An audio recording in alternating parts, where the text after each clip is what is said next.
இருக்கிற அனைவருக்கும் வணக்கத்தை தெரிவித்துக் கொண்டோம்.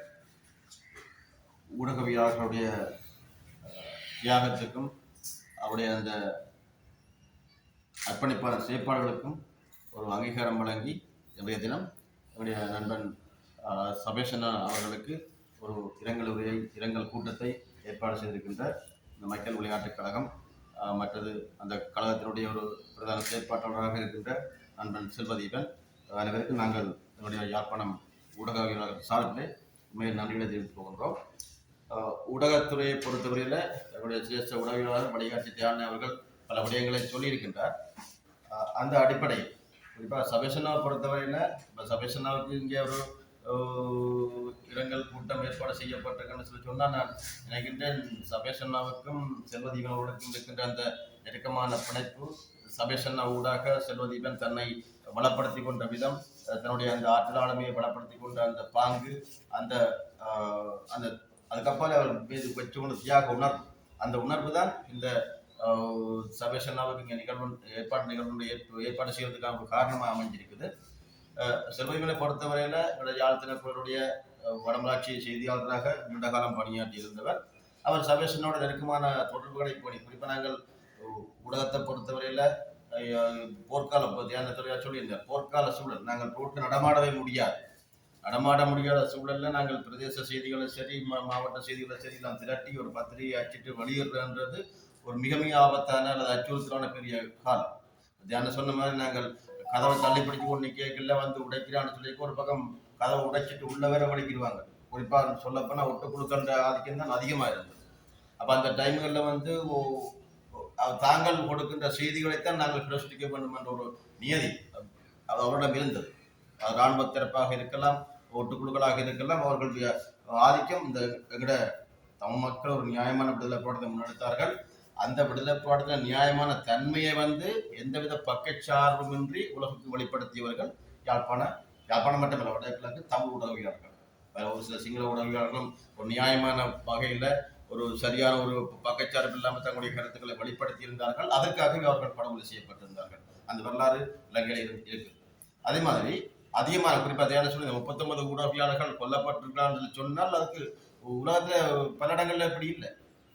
அந்த துணிச்சலான கருத்துக்களை குறிப்பாக நாங்கள் ஊடகவியலாளர்களை பொறுத்தவரையில பாதிக்கப்பட்ட தரப்புகளுக்கு குரல் கொடுக்க வேண்டியது ஊடகவியலாளர் பொருள். அது எந்த இனமாக இருக்கலாம், அது தமிழ் இனம் மட்டுமல்ல, சிங்கள இனமாக இருக்கலாம், சகோதர முஸ்லிம் இனமாக இருக்கலாம். எந்த இனம் பாதிக்கப்பட்டிருக்கின்றதோ அந்த இனத்துக்காக குரல் கொடுக்க வேண்டிய ஒரு பொறுப்பு ஊடகவியலாளருக்கு இருக்கின்றது. அந்த வகையில ஒரு தமிழ் மக்கள் மீது திட்டமிட்ட வகையில ஒரு யுத்தம் ஓய்விடப்பட்டது. கொத்தாக கொல்லப்பட்டார்கள். நாங்கள் சபேஷனா நாங்கள் பயணிக்கின்ற காலம், குறிப்பாக செல்வதீபன் சரி சபேஷனா சரி நாங்கள் பயணிக்கின்ற காலம், நாங்கள் ரோட்ல போய்கொண்டிருக்க பின்னால மோட்டர் சைக்கிள் வரும். அந்த மோட்டர் சைக்கிள் எங்களை கடந்து சென்ற பிறகுதான் நாங்கள் யோசிப்போம் நாங்கள் உயிரோட தான் இருக்கிறோம்னு சொல்லி. என்ன சொன்னால் சுட்டு ஊடகவியலாளர் சரி யாரை சரி ஒரு சந்தேகமாக ஒரு பார்வை பார்த்தா சுட்டுட்டு போற காலம்தான். அந்த டைம்ல தான் நாங்கள் ஊடக பணியாற்றி இருந்தோம். சபேஷனா பொறுத்தவரையில ஆயுத மொழியில பல தடவை அச்சுறுத்தப்பட்டார்.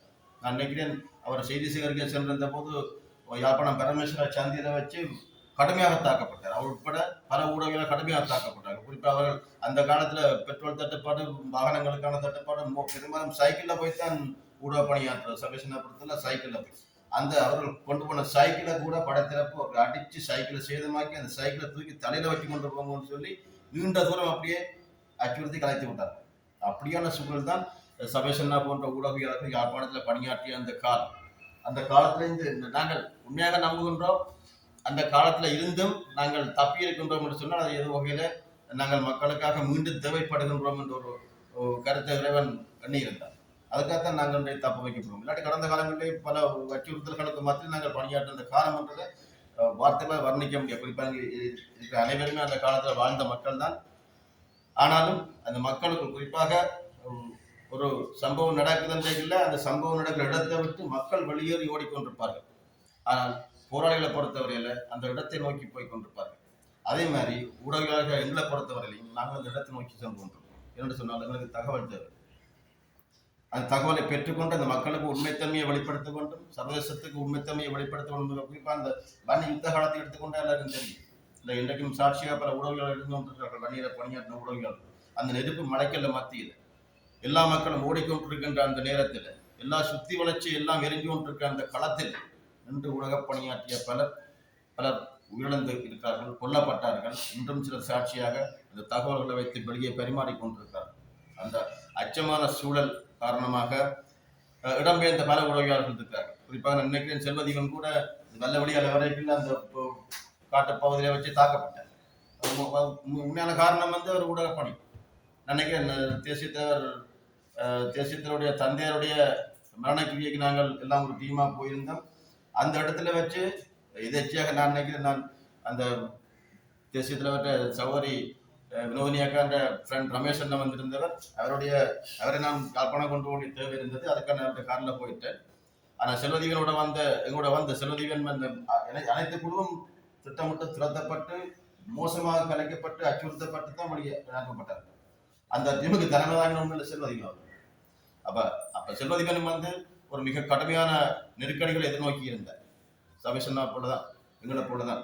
அந்த அடிப்படையில் சபேஷனுடைய காலம் உண்மையாக சபேஷனாவுடைய இழப்பு ஊடகத்துறைக்கு பாரிய இழப்பு. நாங்கள் சும்மா கழிச்சிட்டு போகலாம், எல்லாரும் சொல்லிட்டு போகலாம்.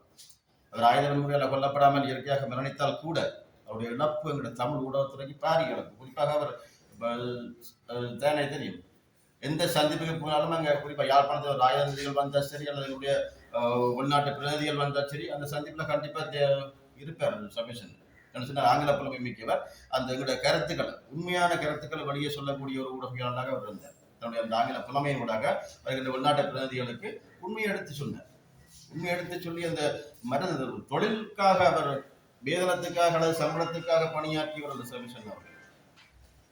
ஒரு ஊடகவியலாளர்கள் அர்ப்பணிப்பாக மக்கள் மேல மக்களை நேசிக்கிறார். குறிப்பா போராளிகள் சொன்னா விடுதலை போராளிகள் ஈடுபட்ட போராளி எடுத்துக்கொண்டால் அவர்கள் மக்களுக்காக பணியாற்றி மக்கள் மேல வச்ச அன்பு மரியாதை, மக்களை காப்பாற்றுக்காக போய் களமாடினார்கள். அதே மாதிரி தான் ஒவ்வொரு தமிழ் ஊடகவியலாளர்களும் மக்களை நேசித்தார். இந்த மக்கள் மீது துணிக்கப்பட்ட அந்த போராட்டத்தினுடைய அந்த அதிகாரத்தை வெறுத்தார். உண்மையை சொல்ல முற்பட்டார்கள். இங்க என்ன நடந்த உண்மை என்ன, அதை சொல்லிக் கொண்டிருந்தார். அதுக்காகத்தான் பல உறவுகளை கொல்லப்பட்டார்கள். அதே போன்று சபேஷன் உண்மையை நேசித்தார், இந்த மக்களை நேசித்தார். இந்த மக்களை குறிப்பா அலுவலகம் எல்லாருக்கும் தெரியும், ஊடகத்துறையில பணியாற்றுவர்களுக்கு சம்பளம் மிக குறைவு.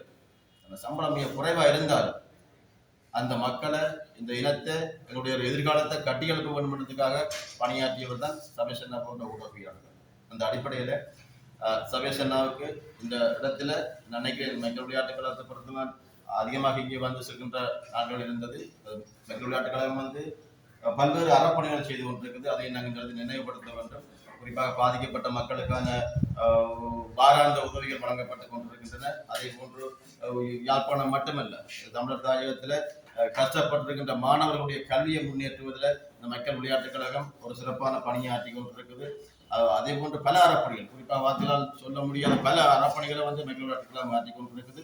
அந்த அடிப்படையில் இன்றைக்கு ஒரு புதிய ஒரு ஏற்பாடாக ஊடகவியலாளர்களை அந்த கௌரவிக்கணும். உண்மையில ஒரு சபேஷனாக கொடுக்கப்படுகின்ற அல்லது ஊடகத்துறை கொடுக்கப்படுகின்ற கௌரவமாகவே நான் பார்க்கின்றேன்.